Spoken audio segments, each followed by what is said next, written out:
In the top stories, 8 suspected cases of the Zika virus in Barbados. Molasses dumpers ordered to stop their activity. And Ramon Gittens plans to medal in Rio. Welcome to Nation News for Friday, January 8, 2016. I'm Natasha Beckles. Health officials say there are 8 suspected cases of the new mosquito-borne Zika virus in Barbados. Health Minister John Boyce told the press conference the samples have been sent to the Trinidad-based Caribbean Public Health Agency. Zika, which like dengue and chikungunya is transmitted by the Aedes aegypti mosquito, was first reported in the Caribbean last June. Mr. Boyce said health officials are keeping a close eye on the virus. Symptoms include fever, rash, and joint pain.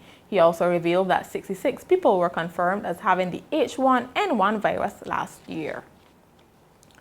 The Ministry of Health has issued abatement notices to those who have been dumping old molasses in various parts of the country, and the dumpers have a maximum of 10 days by which to cease their operations. Word of this comes from Acting Chief Medical Officer Dr. Kenneth George, who says the ministry will be using the health services regulations relating to nuisances to make sure the activity stops. He said the environmental health officers will be in the field to make sure the dumpers comply with the regulations of the ministry and the Environmental Protection Department. Opposition leader Mia Mottley says the water problems being faced by some Barbadians have reached crisis proportions. Addressing a community meeting at the Boscobel Community Center on Thursday night, she said the outages are more widespread than many realize.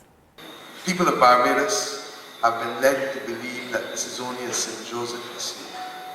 It is not only the people of Lamings and parts of Chimborazo that are suffering from a lack of water. This evening, I spoke to a Barbadian who was home for the season. He is staying in Brighton, and for almost a whole week in Brighton, St. George, he had no water too. And when we start count the parishes, Thursday last week, they were saying 5. Tuesday night, they were saying 5.5 to 6 out in St. John. But I think I don't have to add St. George and other areas. This is a national crisis, and it deserves to be treated as such. During the meeting, a number of residents, mainly women, expressed their anger at the Barbados Water Authority. Many voiced concern about sanitation and the continued mailing of water bills even though they are not receiving the service. I think that the people at the Water Authority should resign. Even the MP, Mr. Esrick, better known as go down. He should resign. I asked him if he could come, I want to speak to him. That day I can't speak to him because we got to make an appointment. I said, when he get me back, we taxpayer money. Does he make an appointment to get his pay? No. My biggest problem is there are 3 children in our house. There are buckets of water in the house all the time. And every time that my child go and fill a bucket of water, then I got very hurt. That is my problem. And the thing is, we got taps running to the house. I need water back in my taps so I can collect these buckets and get rid of that for fear. Sometimes in the bath and before you put soap on the water off. They got 300% school, no water. I got my buckets home full up and the water, when the water come back, it's so dirty. Then it's doing nothing with the water at all. The water so stink, you can't even wash your clothes in that water. It's very stink. And the thing that is hurting, when you call Barbados Water Authority, they may give you no answers at all. Ms. Motley commended the residents for speaking up and said meetings will be held in other affected communities.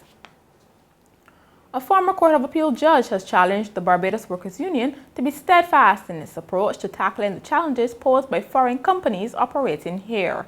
Retired Justice Sherman Moore told the Men's Symposium that due to globalization, the union will have to deal with companies whose ethics might not be in line with local ethics.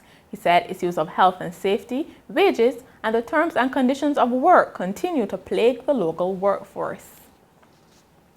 Another economist is saying it is too early to claim the economy is returning to a growth path. Professor Michael Howard says it would be better to wait until the second half of the year to make such predictions. He told Nation News sustainable growth will only be realized when the ongoing austerity program is phased out and taxation is reduced considerably. Last week, head of the economics department at UWI Cave Hill, Dr. Winston Moore, said so far improvements have been concentrated in only a few industries and broader growth is required before such a claim can be made. In sport, sprinter Ramon Gittens says he is on a quest to bring back a medal from the Rio Olympics. He made his intentions known in an interview shortly after winning the Barbados Olympic Association's President's Award and the Male Senior Athlete of the Year award. 2016 is going to be a little bit different because it's the Olympic year. It's going to be all about preparation. We're going to stick to my same plan in 2015, mental preparation, aggressive training, and try to be the best at the Olympics. I don't worry about the money and not worry about the regular meets. My focus is to be the best at the Olympics. Also speaking during the awards ceremony was Minister of Sports Stephen Lashley, who said it was time to provide tangible rewards for sportsmen and women.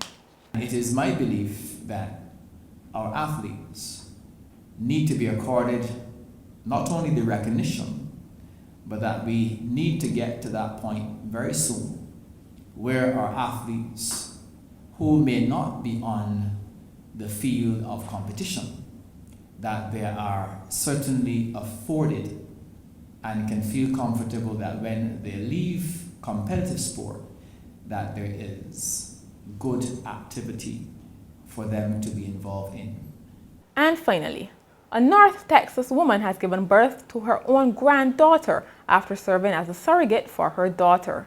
At age 54, Tracy Thompson delivered a 6-pound, 11-ounce girl after serving as surrogate for her 28-year-old daughter, Kelly McKissack. Doctors say Ms. McKissack and her husband had undergone multiple infertility treatments, only to suffer 3 miscarriages. The McKissacks named the child Kelsey, a combination of the mother's and grandmother's names. Grandmother and child are doing well. And that's Nation News for Friday. For more news, log on to nationnews.com as well as YouTube, Facebook, and Twitter. Remember to pick up your papers over the weekend or subscribe to our e-paper. And look out for the Weekend Buzz a little later. Thank you so much for joining us.